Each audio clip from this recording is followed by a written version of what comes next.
Hi guys, just before we start the episode today, whatever platform you are listening to this on, whether it be on the podcast, Apple Podcast, YouTube, whatever it is, please support it. Please like, subscribe, whatever you can do. We want to reach as many people as possible. So please do that and we'll get right into the episode.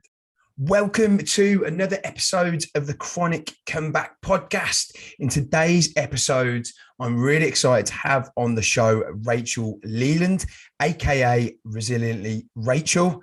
Love that name. We were talking about this just before the podcast. Rachel's story is full of the inevitable ups, but many downs of a chronic illness recovery story, dealing not only with Lyme disease, but also mold toxicity, making a number of like mini recoveries before making a major breakthrough using brain retraining and specifically DNRS. She has gone to being wheelchair bound to living a life that she couldn't have previously imagined was possible. And she's a consistent source of inspiration and hope for others who follow her on her journey on her Instagram. And someone I'm really excited to have on the show to tell her story. So thank you so much for coming on. Thank you for having me. I'm so excited. Cool. All right. Well, if we could go back, so knowing your story, having read up online about it, your story begins, unfortunately, like a lot earlier than a lot of the stories we have on here. And I was lucky enough to have a childhood that didn't, whilst I had a few little things here and there, like nothing quite major, and I was able to live quite a normal childhood. And from what I understand, that wasn't the case for you. So could you maybe take us back before you got sick and how life was like before that, and then just through that initial story? Yeah. So when I got sick, I was 13, but before that, I loved climbing trees. We have like these big redwood trees in our neighborhood. I had a lot of neighborhood friends. We would always climb trees. I played soccer year round, half the year on a competitive team, half the year on just a fun team. Well, it was all fun. I loved soccer, but one half of the year was more competitive. And I had an older brother, and I just was pretty normal growing up, and just always loved being outdoors. And my family we'd go hiking and camping, and we liked to travel. We went to Europe and Costa Rica. So we did a lot of stuff as a family, and things were pretty normal. And then the one thing I did have is early on, in about fourth grade, I started really having a lot of knee pain. And I specifically noticed it when I'd be running in soccer. But it was always, every time I went to the doctor, they'd be like, oh, she's tall, just growing pains, like she's fine. So we were like, okay, I guess it's normal to have like a lot of knee pain when you play soccer. And so then we just kept pushing through. But that was really like sort of the only thing that I really noticed. And then all of a sudden on March 12th, 2005, I was in a soccer tournament and I fell and I sprained my wrist. And then what we thought was just a normal sprained wrist completely changed like the rest of our life. So that sprained wrist was just like the catalyst for all of the Lyme, which we didn't know was in my body, to just take over. And so within a couple weeks, I was on crutches. And then 2 weeks after being on crutches, I was in a wheelchair. And then I was in the wheelchair for the next 3.5 years. And it was like, we had no idea what was happening. I had fallen on my wrist. And so when we were trying to go to doctors and explain like why my knees hurt so bad, why my ankles felt like they were on fire, like why all these things, my shoulders got to be so hypersensitive that like no one could touch it, like clothes bothered it so much, but like no one could touch it. No one could hug me for years. And it was like, when we were explaining this, I mean, doctors just had no idea. Like they did tests, but everything came up normal. And so we just went from doctor to doctor, getting random different diagnoses that didn't fit. So then we went down that road. Finally, we found ourselves at a children's hospital in California, where I grew up, at a children's hospital for 5 weeks, trying to figure out what was wrong. But it wasn't until after the fact that we realized they weren't actually trying to figure out what was wrong, and that we didn't realize that they had completely made up their minds, like before even meeting me, just based on everything that we'd told them previously. They thought I was making it up. They thought I wanted out of school, out of soccer, just because why would you want to play soccer when you could be in a hospital? And so they had just decided long before meeting me that I was making everything up, which did not help, because then we were in this hospital for 5 weeks. They were not doing any MRIs. They weren't doing scans. My mom, who is now very much in the Lyme world and is a big Lyme advocate, she was just hearing about Lyme disease, and she was like, can you please test her for Lyme, test her for Lyme? And they kept saying, no, there's no Lyme in California. We're not going to do that. And then she was just adamant. And then finally they tested, and it came back negative, because, as you know, Lyme tests are not fantastic. It was also not a great lab that they went through. And so then that put Lyme away for us. And so then we kept going, but I just kept getting worse and worse. And then finally, after the hospital, my mom finally took it into her own hands, and we ended up finding a Lyme specialist in California who then did diagnose me with Lyme. And so then finally we got that diagnosis, but it was a long journey just to get there, and definitely showed us another side of the medical community that you aren't quite aware of until you're inside it. Yeah. And sorry, what age were you at that point? Because you were 13 when it first started happening. What age were you then? So I was 13 still. So it was when I was 13. Okay. Yeah. So when it started in March when I fell, and then in later that year. So like it took 9 months, and then finally we found out.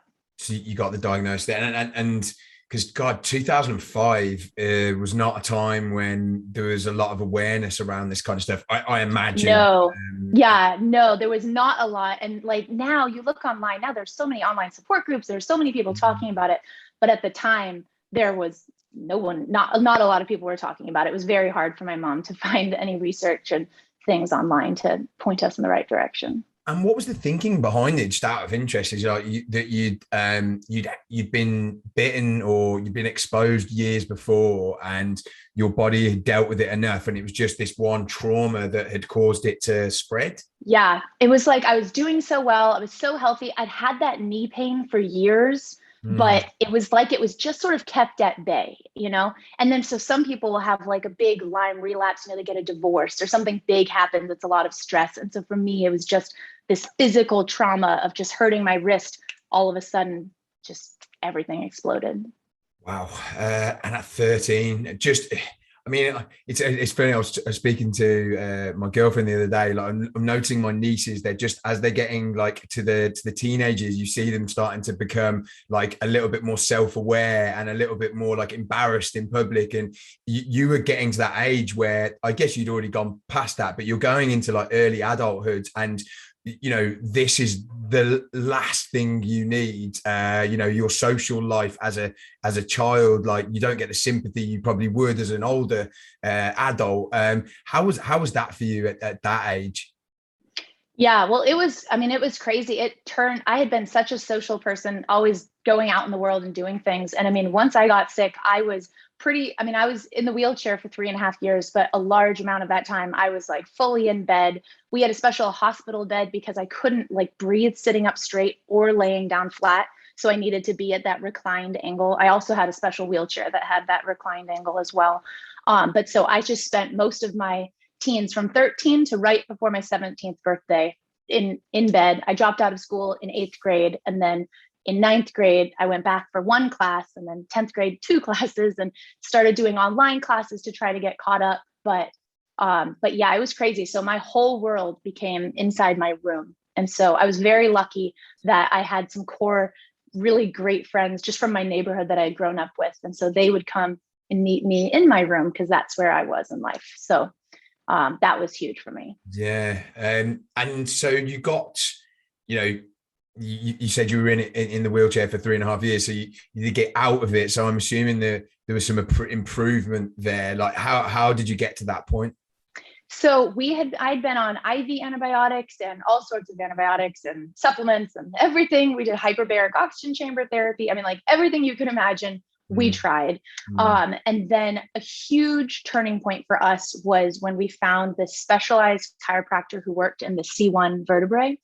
And so I started going to him, and he had done scans and x-rays, and it showed that my neck was just very out of alignment.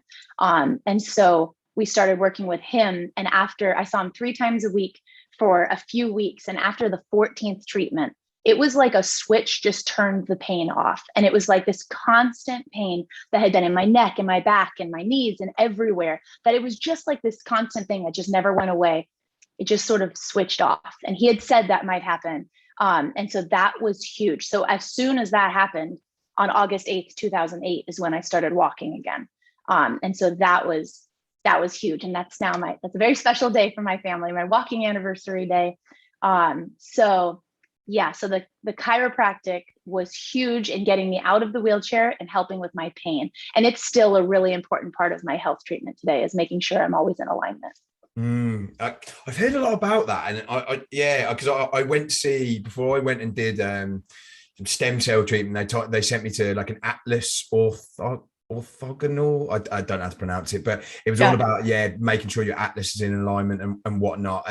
Is that so? Once you've had that sorted, then what happens with, I guess, the Lyme side of it? Does that mean that you're able to how does that work? Yeah. So the way that he had explained it is, he was saying when your neck is so out of alignment, it just makes it harder for your brain to communicate with the rest of your body.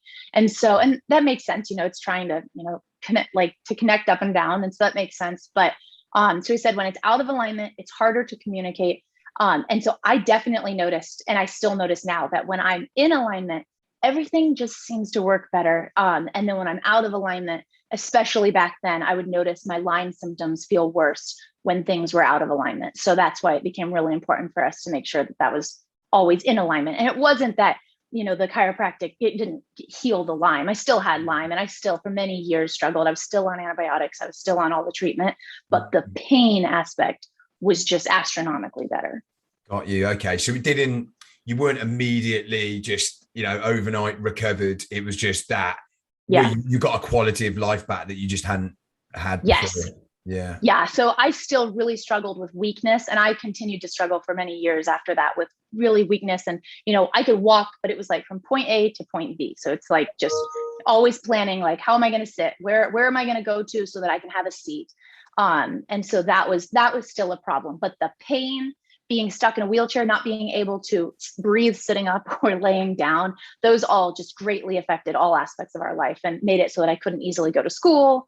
And so that was a huge piece of the puzzle that we were able to find.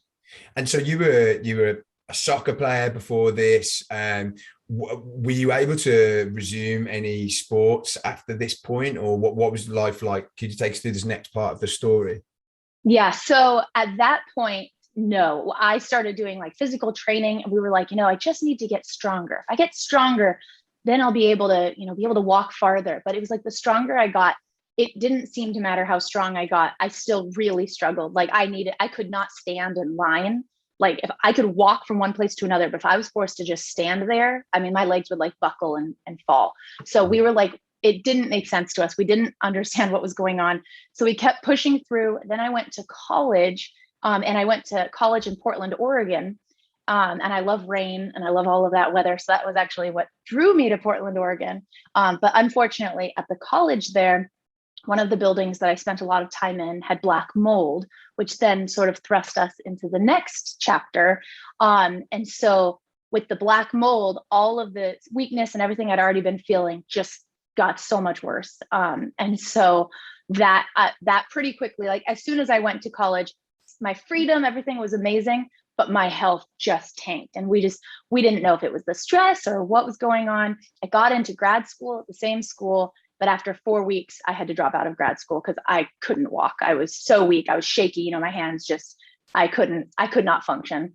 And so then I dropped out of grad school, and we were trying to figure out what this was, because we just kept saying, well, it must be the Lyme. It must be the Lyme. But it just wasn't quite seeming like it was just the Lyme. And we finally found a mold specialist who also works with Lyme disease. And so with working with him, we realized that a lot of the symptoms that I'd been having were because of mold. And I probably had some issues with mold. We later found some mold at my parents' house. So I'd probably, even after I'd gotten out of the wheelchair, that weakness was probably still related to mold, even before the big mold hit at the college. So then we started mold treatment. Yeah, and sorry, what year was that then? That was 2014 is when I dropped out and then started. So part of it, I came home and lived with my parents, and then I went back and still lived in Portland because that's where my life was, and my friends and my boyfriend, Yeah, who's now my husband. So yeah. yeah. And going back to another, so you really like rain, do you? I love rain. It's the best weather ever. Oh Rain my is it's so God. happy and pure. It just like Oh, looking up at like a cloudy sky is like the most I, I most I happy can sky. I can tell you've grown up in California. If you grew up in the UK, you wouldn't like rain. Uh, Oh man. oh God. So yeah, sorry. I just thought, and if you like rain, and obviously mold is going to follow where there's a lot of rain, unfortunately.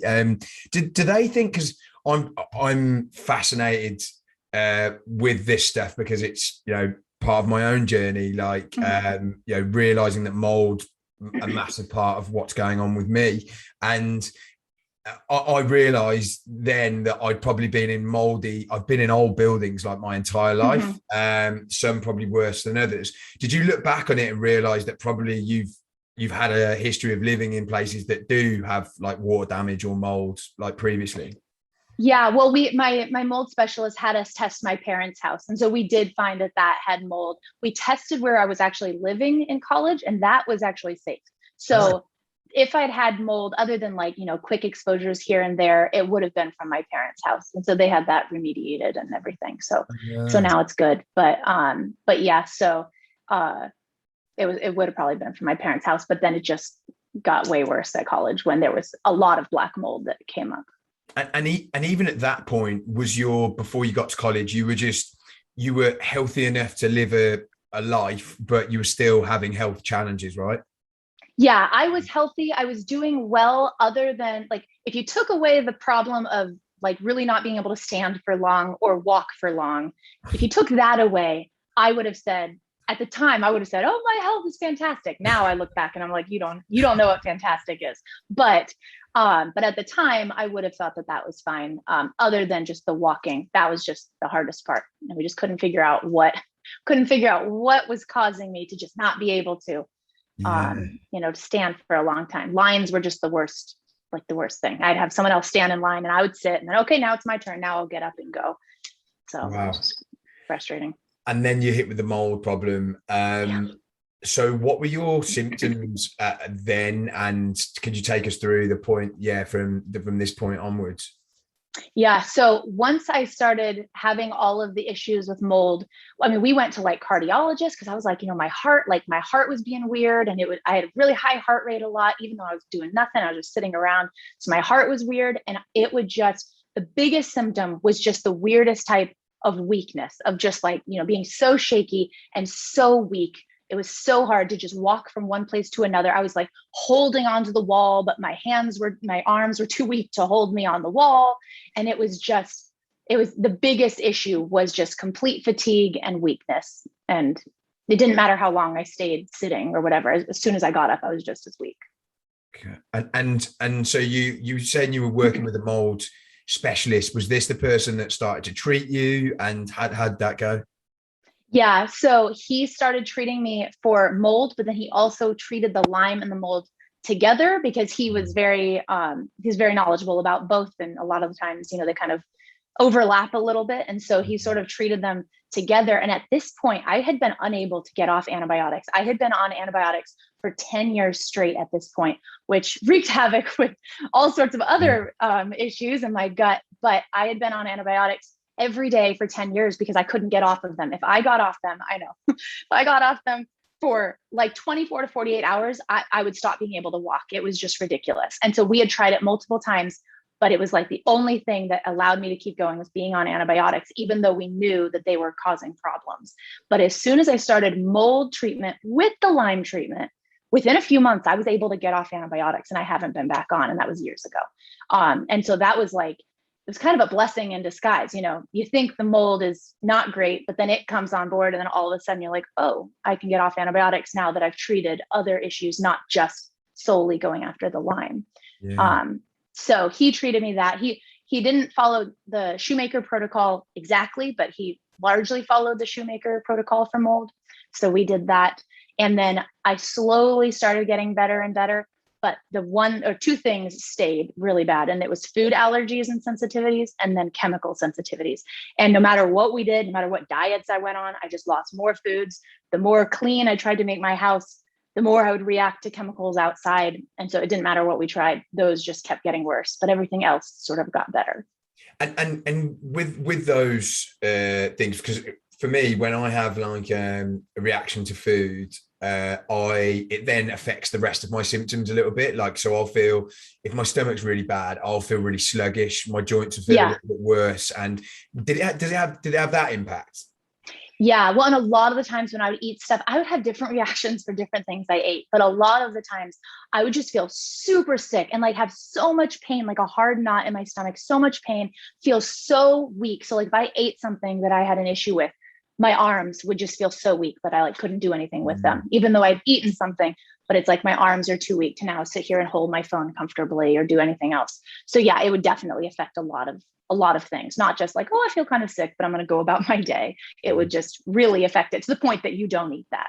Yeah. And how was your mental state like throughout like some of this? Because, you know, even just you saying to me there, I was on antibiotics for 10 years, and it's amazing hearing that, knowing, you know, the position you're in today is actually amazing for me to hear that the body can be on antibiotics for 10 years and now you can be the position you're in.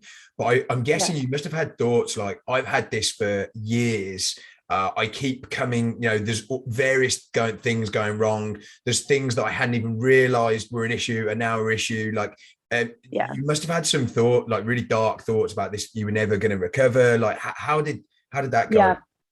Well, especially the hardest part for me was growing up in my teens with Lyme. I really suffered with depression in a great way. And I needed antidepressants just to be able to get to be here today. And so that was really hard. I had no hope. I hated when people were like, oh, just have hope. You'll get better. And that made me so angry, because I was like, you have no idea what my day-to-day life is like. So I don't need your comments. And so I was really struggling with depression and being able to get through the day back in my teens with Lyme.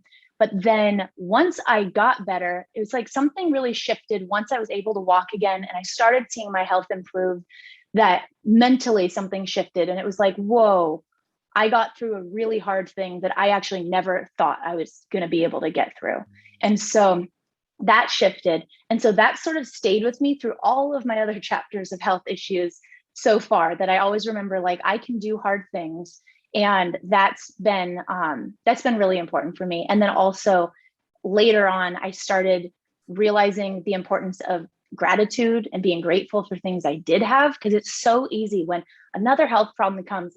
Even today, I'm always like, what I want to be is like, of course, why would this weird thing that doesn't happen to anyone not happen to me? You know? And so I'm always like, I still struggle today with being like, that's not helpful. And so we're going to be grateful for what we have.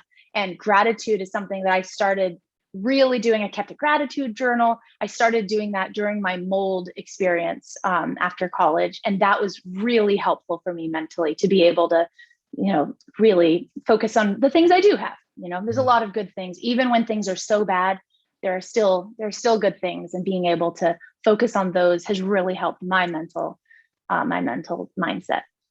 And was the protocol you were on for mold and Lyme, but was it using a lot of binders? Was it like mainly natural binders? Were you using like cholestyramine, things like that? Yeah. So I was doing everything. I was doing cholestyramine, bentonite clay, charcoal, anything that was a binder, basically. I was on it. Yeah. And then so a lot of detox, a lot of all of that stuff. And it was changing constantly. It's the most crazy thing. Like, people that don't go through health challenges like this, I have like no idea what that life is like, because when you're on a protocol like this, I mean, my phone went off every 15 minutes saying I had to drink something, I had to take something, I had to not eat for 3 hours, then I have to eat because then I have to take something so I can take something so I can take. And it's like, wow, what do you do if you're not on like a protocol like that? Even though now I know what it's like to not be on a protocol like that. Yeah. But yeah, it's crazy stuff. No, it's funny you say that. I'm literally sitting next to about 15 like supplement things like right next to my desk. Just Yep. I'm in a bit of a bad routine at the moment where I used to have them all like well organized, but I've just got them because I'm working. I'm like got them next to my desk and I take them at different times. But then I'll be like, oh, I didn't take them at that time, and Yep. yeah, it's And then it ruins everything else. yeah, They're yeah, all in order. yeah. Yeah. And so how was your improvement from that oh yeah, so you mentioned you got to the point where you just had the two symptoms, which are still massive symptoms. Yeah. And it was in 2014 that you first started getting the mold issues. At what point was it Yeah. where you had just had these two issues left? Yeah. So by the time, so in 2017, we had actually moved from California to Arizona for my husband's job. And so we were like, oh, sorry, not from California, from Oregon to Arizona for my husband's job.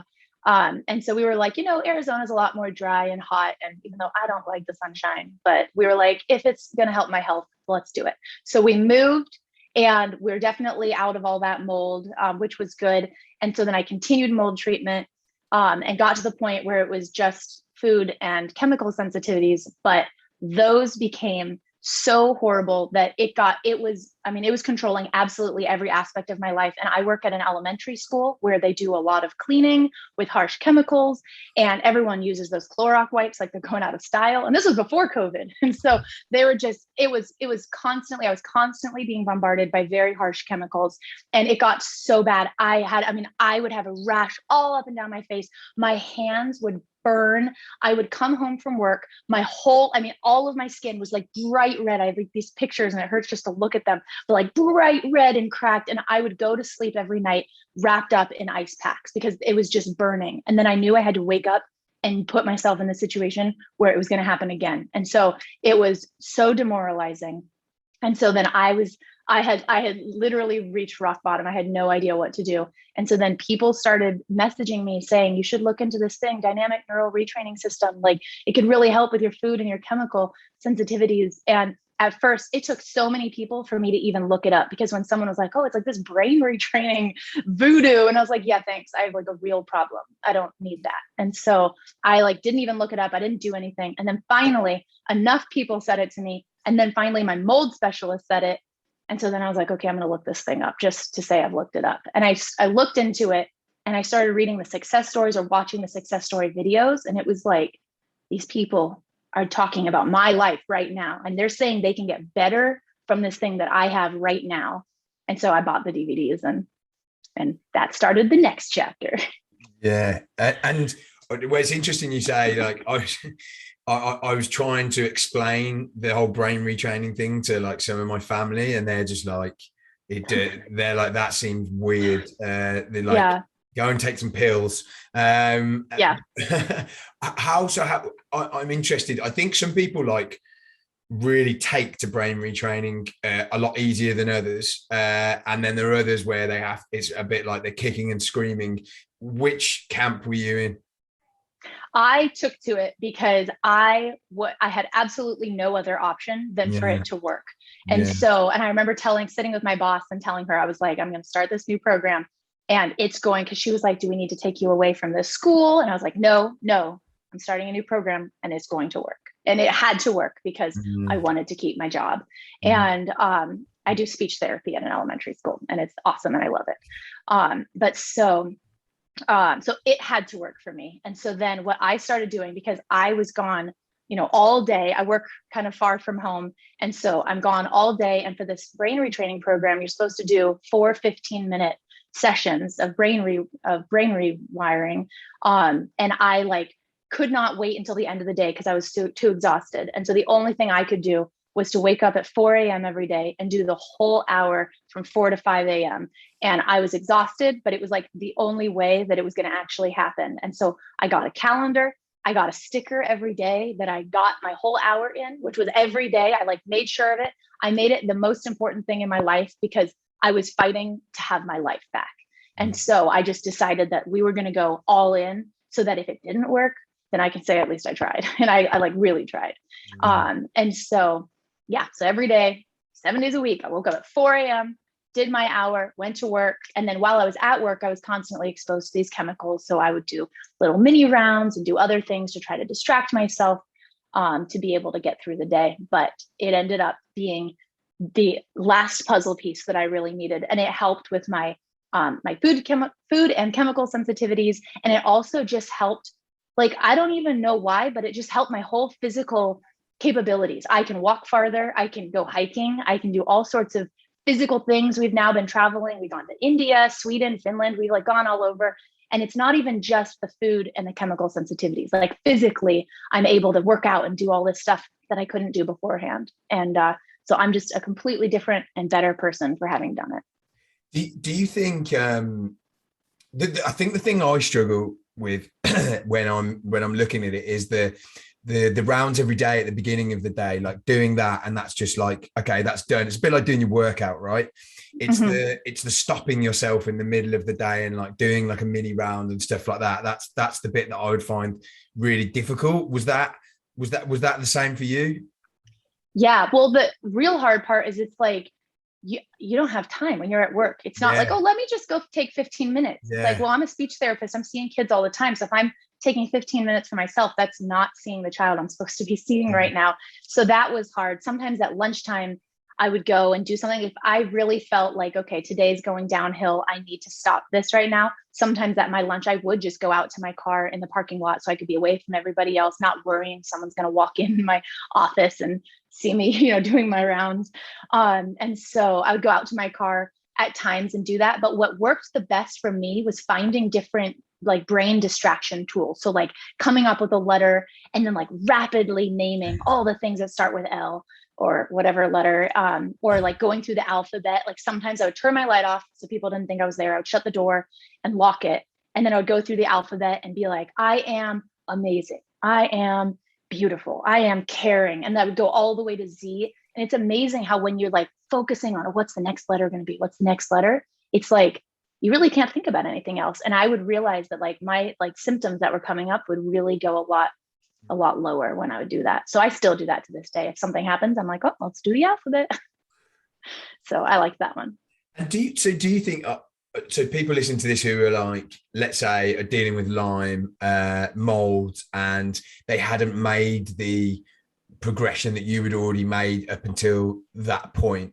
Do you think that brain retraining, like if you'd have known about it, if you could have been able to do that from the very beginning, that could have just solved all of it, or it would have been alongside it, or what are your thoughts on that?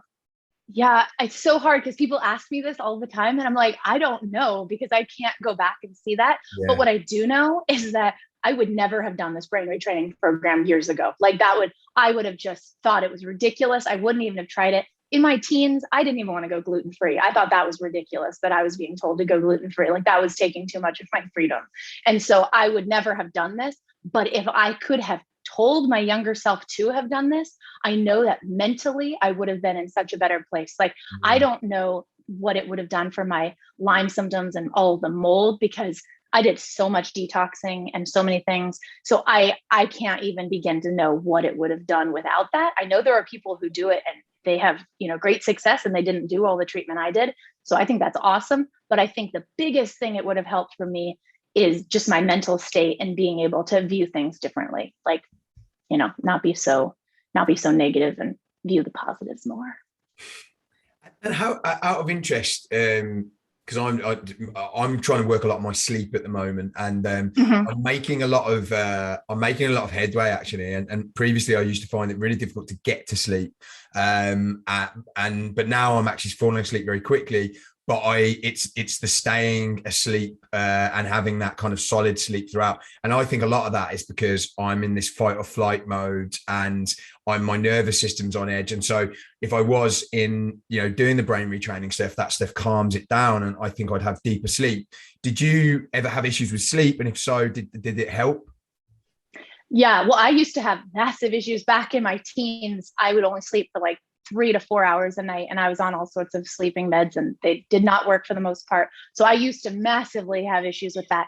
Lately though, when I started doing DNRS, I actually didn't have that many issues with sleep. But what I did find is sometimes when I did find that I was waking up, in the middle of the night and I was like, God, I can't turn my mind off, or I can't do something, I would just lay in bed and do a DNRS round in bed. And I found that usually I would fall asleep before I even finished it. Like I could never figure out where exactly was I in the round by the time I stopped and then fell asleep. And so I found that, I don't know if it was just boring enough that it just, like made me pass out, but I definitely found that helped me, like when I would wake up in the middle of the night and I just couldn't turn off my mind. Because again, it makes you focus on one specific thing. So I wonder if that would help you. I don't know. Yeah, no, definitely. I'm sure it would. I'm sure it would. And in terms of like how your life is now compared to, I guess how it could have been had you lived. I guess it's a bit different. I normally ask this question, and it's someone's probably been living a healthy life until they were 20, and then it went the other way. This has been, I guess, your life from when you were 13. But how has your life been changed for the better through having to go through all of these things? Like how are you maybe better as a person? Yeah, could you talk us through that maybe? Oh yeah. So I think about this a lot, actually. I would never want to change anything, because this whole experience has made me who I am today. I am so much stronger because I know now just how strong I can be when there are no other options other than to keep going. And I think it's really empowering. And so I've learned what it's like to deal with all of these setbacks and to just keep getting up. And I think that's really, I would not want to meet myself if I hadn't been through this. I think that would be really weird. And I'm grateful that I've been through all this stuff, because now, life is hard and things come at you that you're not expecting. And it's like this pandemic, and so it's like, I felt like I was really well prepared for this because I've been through so many setbacks in the past. I know what it's like to be stuck at home and you can't go anywhere. I know what it's like to have your whole world turned upside down and to be able to find new ways to keep living and keep enjoying your life. And so I think that living my life and dealing with all of these health issues one after another, I think it's just made me stronger mentally, for sure. Physically, not so much, but mentally it's made me very strong, and I'm grateful for that. And I also feel like I'm a lot more compassionate than I would have been if I hadn't been through all of this. And I really like connecting with people. That's something I love to do online. I like to share my story and connect with people who are also going through similar things. And I like to be, inspiring to other people who are looking for that beacon of hope. I like to be that beacon of hope. Well, you definitely are on your Instagram. I was talking about your post from either today or very recently, just a video of you like when you were sick, and then you were talking to yourself in the caption of like what you wished you'd known back then. I thought it was it kind of touched me there just watching that. In terms of like how you are today, you mentioned that you're not on any protocols or anything like that now. Like, what do you do for your health today? Like, how are you feeling? Do you feel like your health could be better? Do you still have a bit of a way to go? Like, where are you at today? Yeah, I feel amazing. So I have never been more consistently healthy than I have been the last couple of years, and it's been amazing. I find that it's really important to do chiropractic. So I work with a NUCCA practitioner, NUCCA. It's like a upper cervical chiropractor that just, works on the top of the spine. And so I work with him just every few months now. At this point, I used to have to go all the time, but now just every few months, making sure I'm still in alignment. That's really huge. I have a couple other like body practitioners that work with like scar tissue or different, muscle stuff, occasional massages, but it's like, I'm doing so well. I don't need a lot. I don't need any pills to keep me going. I try to eat healthy usually. It was my 30th birthday yesterday, so I did not eat healthy yesterday, but I try to usually eat healthy because I find that really definitely makes a difference in all aspects of my life. But I'm doing amazing, and it's so cool that I can just be like, you know what? I want to go on a hike, and I want to do a really cool hike. And I want to do a hard hike, and I can do it. I'm never like, oh, but what if something happens? Or what if my legs stop working? That's not a thing. My legs always work now. And that's crazy because I never thought I would be able to depend on my body, but that's exactly what's been happening. That's awesome. And it's so nice to hear that you're you were just in a position where, yeah, it was your 30th birthday yesterday, and you, happy birthday, by the way. Thank you. And you were just like, no, screw it. I'm going to, eat whatever I want. And I'm not going to feel bad. I'm not going to be worried about what's going to happen. And I think well, I certainly have thought about it in the past where I was like, oh, maybe the goal for me is just get to the point where I'm just managing everything and I'm able to live a normal life. But, if I step one foot the wrong way, things could go to shit again. And for me, that's not a real goal anymore. Like, I don't want to have that. Like, I want to be able to live, I want to say, a normal life, like better than normal, really. You want to thrive. Yes, thrive exactly. is the goal. Exactly. I want to be healthier than the average person on the street, and I think you can only get there. Well, not can only, but I think quite often people who've got chronic illnesses and who recover, they end up being healthier than anyone else because they don't want to. They know what it feels like to be like healthy, and they don't ever want to go back. Yeah. Do you have that feeling as well? As like you never ever never want to go back to that place, so you look after it maybe more. Oh yeah. And like, definitely. And I also I know exactly what's at stake here. And so it's very important for me to keep being healthy and to do whatever I have to do. I take it very seriously. So if something happens and I injure myself, it's like, well, we need to do whatever we need to do to get my foot back so that everything else can stay in order so we can keep going forward. But I hear you when you're saying just trying to thinking oh, if I can just get to a place where I can manage it. Like that's what I used to be at. And I never thought that I would ever get past that stage. And it's that's the difference. I feel like I'm thriving. I don't feel like I'm thriving. I am thriving. I'm doing so well. And it's such a cool place to be. And I feel like so many people with chronic illnesses, we don't set ourselves up thinking that this could actually be the outcome. Yeah. But it can be. No, I love that. And I love the thought of people setting goals that they think they might even not believe are possible, and might deep down are like, like picture themselves running a marathon or something like that when they're in bed. And some people almost don't want to think about that because they might just be let down by the fact that it's not happening. But I think it's an amazing, for me anyway, it keeps me going and gives me a lot of hope. And so, yeah, I love what you said there. Just in terms of, your darkest times, when you're at your lowest throughout the various different points, like there are people who are listening to this right now who are going to be going through the same thing. What would be your advice to them based on your experience in order to keep going, in order to keep moving forward?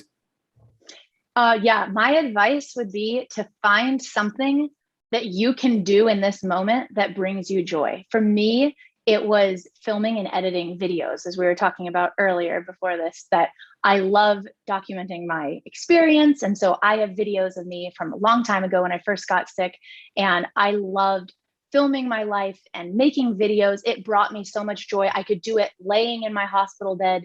All I had to do was move my hand, on the mouse. And it got me through so much. And I still do that to this day. Anytime, I love editing anyways, but especially when things get hard, I always turn to video editing because it just makes me happy and it's just my thing. So I would definitely recommend find something that you can do now, not just, yes, have a goal for what you can do in the future, but what can you do right now? Like, is it laying in bed and listening to audiobooks? Does that bring you joy? Does coloring, anything that can make you happy? I highly recommend it. Like growing up, me being able to do video editing was so much more important to my family than me working on math homework. So if I finally felt better, my mom was not like, oh, do your math homework. It's like, oh, you feel better, edit your video, because that's what really matters in the end, is doing something that makes you happy and getting you to the point where you can do your math homework. So I definitely recommend find something where you're at now that you can do that brings you joy. And someone who's lacking the belief that they are going to get to the point that you are right now, and that they are like, they're too scared to set a big goal like that, what would you say to them? I would say, I know everyone's different, but for me, I get a lot of inspiration from watching other people's journeys. And right now we're in an amazing time where YouTube and social media, there are so many people that you can follow and find that are bringing, happy positivity into the world, and you can see where they've come from. And so that's always been super helpful for me to be like, I want what she's having. I'm going to just, follow her, and you can sort of live vicariously through them until you're able to live vicariously through yourself. So I would recommend looking for other people that are where you want to be, that have come from where you are, as inspiration. Yeah, it's almost like consistent positive reinforcement that, to add to that belief, for sure. Cool. Look, thank you so much for coming on and telling your story. What if people want to connect with you, send you a message, ask you any questions about today? Is that okay? And if so, how do they do that? Yeah, I'm most active on my Instagram page. So it's Resiliently Rachel. And then everything I post on Instagram also goes to my Resiliently Rachel Facebook page as well, if you don't have Instagram. Yeah. Awesome. Thank you so much for coming on. I'm really excited to get this out there to people. And I know they will get so much for it. So thank you so much for coming on and sharing your story. Thank you for having me. This was fun.